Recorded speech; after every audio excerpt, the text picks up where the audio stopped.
اشرف پاپور واړه عزتمنو یو شادي خال ته دننه شو، په څه خبره باندې جنګ جګړه شوه. په وښلو ټاکلو کې عزتمنو دا اشرف پاپور واړه مړ شول چې د عزتمنو د پاپور خاص کړ نو خپل کور به پې چلولو چې عزتمنو دالته کې مړ پروت دی او خلک لګي دي ښه مزې کوي او ښه په کلاره باندې ډوډۍ خوري. راځئ مینوال څه انسانیت نه دی پاتې. ټول معلومات زه تاسو سره په دې ویډیو کې شریک کوم. موږ سره دا ویډیو تر اخره پورې وګورئ چې تاسو ته پوره معلومات در ورسیږي. دې معلومات نه مخکې زه تاسو ته د یادګینه وکړم، تاسو کو چارې زموږ په دې سوپر کلیک چینل کې نوي وي چینل هم نوي سبسکرایب کړئ. مهرباني وکړئ تاسو زموږ د سوپر کلیک چینل د سره سبسکرایب کړئ، خوا کې ورسره د ټلۍ نشان ووهئ چې هر یوه نوي معلوماتي ویډیو تاسو ته په اسانۍ باندې در ورسیږي.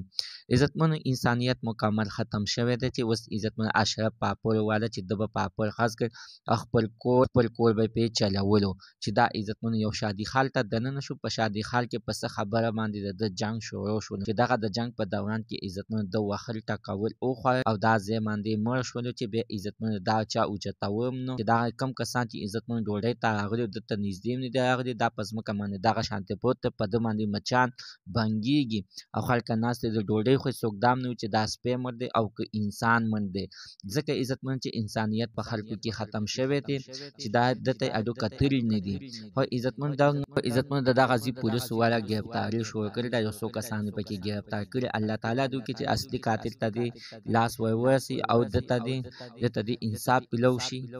زموږ د عزتمنو تننو زه معلومات د دې ځي پورې د نوي معلومات دپاره د سره زموږ د سوپر کلیک چینل د سره سبسکرایب کړئ، خوا کې سره د ټلۍ نشان ووهئ چې هر یوه نوي معلوماتي ویډیو تاسو ته په اسانۍ باندې در ورسیږي.